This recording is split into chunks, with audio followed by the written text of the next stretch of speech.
Hello, you all NEET PG 2019 qualified doctors. My name is Gulshan Jha and welcome to my YouTube channel Career Media.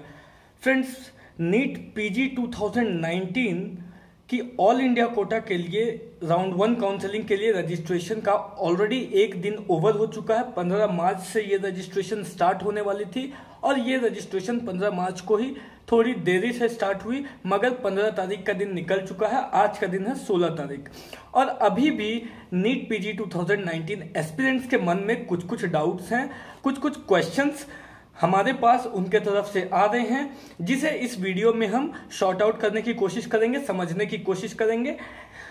आइए देखते हैं वो कौन कौन से क्वेश्चंस हैं। सबसे पहले जो क्वेश्चन आ रहा है हमारे पास एस्पिरेंट्स की तरफ से कि क्या एस्पिरेंट को डीम्ड का रजिस्ट्रेशन अभी कराना सही रहेगा या बाद में भी करा सकते हैं।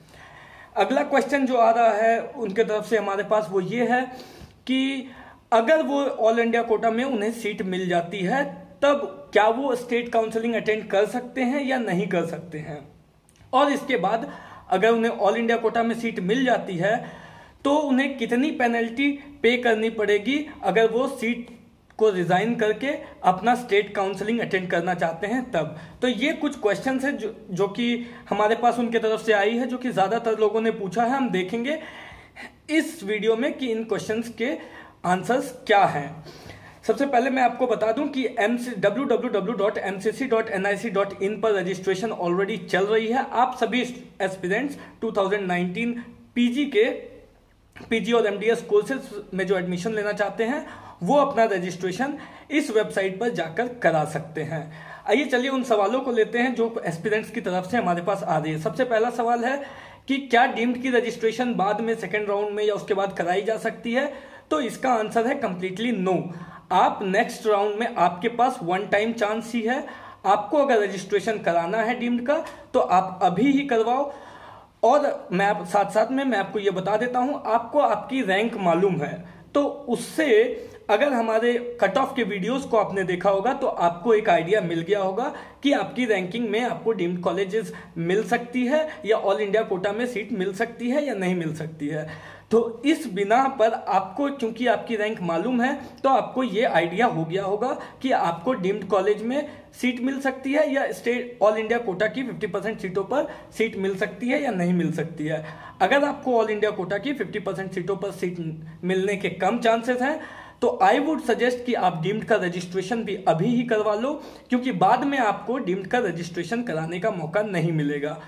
साथ मैं आपका ये भी डाउट क्लियर कर देना चाहता हूं कि बहुत सारे लोग पूछ रहे थे कि अगर मैं डीम्ड का रजिस्ट्रेशन कराता हूं तो क्या मैं ऑल इंडिया कोटा की 50% सीटों के लिए एलिजिबल रहूंगा या नहीं, और इसके साथ साथ सेंट्रल यूनिवर्सिटीज एसजिक और एएफएमसी इंस्टीट्यूशंस के लिए एलिजिबल रहूंगा या नहीं रहूंगा। तो इसका आंसर है कंप्लीटली यस। अगर आप डीम्ड का रजिस्ट्रेशन करा लेते हो जिसकी amount 2 lakh rupees plus 5,000 rupees, जिसमें 2 लाख रुपीज रिफंडेबल फीस है और 5,000 रुपीज नॉन रिफंडेबल फीस है, अगर आप इस अमाउंट को पे करके अपना डीम्ड का रजिस्ट्रेशन करा लेते हो तो आप एमसीसी की सारी इंस्टीट्यूट, सारी यूनिवर्सिटीज के लिए एलिजिबल रहोगे। इसमें ऑल इंडिया कोटा की 50% सीट्स के लिए भी आप एलिजिबल रहोगे, सेंट्रल यूनिवर्सिटीज के लिए भी एलिजिबल रहोगे, आप ईएसआईसी यूनिवर्सिटीज के लिए भी एलिजिबल रहोगे और साथ एएफएमसी इंस्टीट्यूशंस के लिए भी एलिजिबल रहोगे। तो आई वुड सजेस्ट कि अगर आपको लगता है कि आपकी रैंक थोड़ी पीछे है, थोड़ी कम है, तो आप डीम्ड का रजिस्ट्रेशन अभी ही करा लो। और एनीवेज अगर आपको ऑल इंडिया कोटा में सीट मिल जाती है, जो कि बहुत अच्छी बात होगी, तो इन दैट केस आपका जो डीम्ड का अमाउंट है 2 लाख रुपीज वो आपको वापस कर दिए जाएंगे। तो आप एक सेफ साइड में रहोगे। ये पहली बात हुई। दूसरी बात है कि अगर ऑल इंडिया कोटा में सीट मिल जाती है तो स्टेट काउंसलिंग के लिए एलिजिबल रहेंगे या नहीं रहेंगे। अगर आपको ऑल इंडिया कोटा में राउंड 1 में सीट मिलती है तो राउंड 1 कंप्लीटली फ्री एग्जिट है। आप उस सीट को फ्रीली रिजाइन कर सकते हो और ऑल इंडिया कोटा की जो रजिस्ट्रेशन अमाउंट है उसकी जो रिफंडेबल फीस है, अगर आप जनरल कैटेगरी से बिलोंग करते हो तो वो 25,000 रुपीज है रिफंडेबल फीस, और अगर आप रिजर्व कैटेगरी से बिलोंग करते हो तो 10,000 है रिफंडेबल फीस। तो वो 25,000 या 10,000 जो भी जिनके अनुसार जिनको जो पे करना है वो रिफंडेबल फीस उनको वापस मिल जाएगी।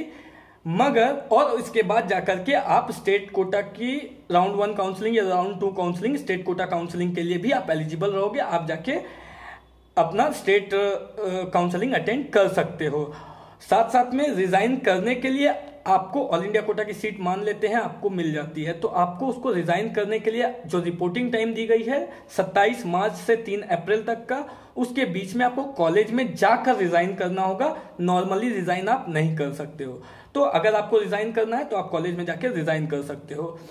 मगर अगर आपने सीट को अपग्रेडेशन में डाला कि आपको और इसमें से बेटर कॉलेज चाहिए या फिर आपको ये सीट पर ही एडमिशन मिल जाए, अपग्रेडेशन के लिए अगर आपने डाला और सेकंड राउंड में आपका वो अपग्रेड होके आ गया तो वेल एंड गुड है। अगर अपग्रेड होके नहीं आया, सेम सीट अलॉट हो जाती है या फिर कोई न्यू सीट आपको सेकंड राउंड में मिलती है, क्योंकि आपको राउंड 1 ऑल इंडिया कोटा की राउंड 1 काउंसलिंग में आपको न्यू सीट नहीं मिली थी, तो आपको जो न्यू सीट मिलेगी राउंड 2 काउंसलिंग में उसको आप नहीं छोड़ सकते हो। उसको छोड़ने के लिए आपको पेनल्टी पे करनी पड़ेगी, जिसको कि फॉरफिट फीचर्स कहते हैं।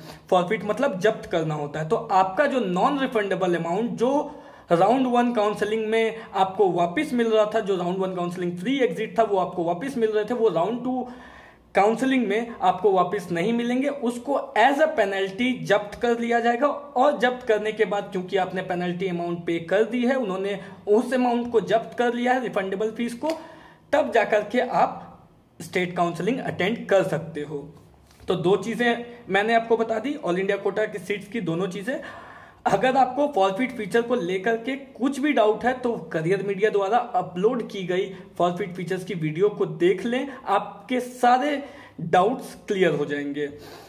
इसके बाद तो ये क्वेश्चंस जो हमने देखा, ये डाउट्स आ रहे थे एस्पिरेंट्स की तरफ से, जिसे मैंने आप सभी से शेयर करना एक अपनी रिस्पॉन्सिबिलिटी समझा, और मुझे लगता है जिनके भी मन में ये डाउट्स होगा उनका काफी हद तक ये डाउट्स क्लियर हो जाएगा। अब क्योंकि काउंसलिंग स्टार्ट हो चुकी है, तो जो अगला टाइम, जो मेन इंपॉर्टेंट टाइम है, वो है 19 मार्च से लेकर 24 मार्च के बीच का, क्योंकि उस बीच में आप सभी को अपनी चॉइस फिलिंग करनी होगी। तो यहां पे आपको अपनी स्ट्रेटेजीज, अपनी प्लानिंग लगानी होगी कि आखिर आपके रैंकिंग में कौन कौन से कॉलेजेस आपको मिल सकते हैं, तो कौन कौन से कॉलेजेस आपको चॉइस फिलिंग में डालने चाहिए। इसके लिए आपने जो करियर मीडिया से जुड़ी कट ऑफ की वीडियोस देखी है वो आपका बहुत हद तक हेल्प करेंगे। साथ साथ में अगर आपको अभी भी कुछ डाउट है तो आप पूछ सकते हो, कमेंट बॉक्स में क्वेश्चन डाल सकते हो या फिर दिए गए नंबर पे कॉल कर सकते हो।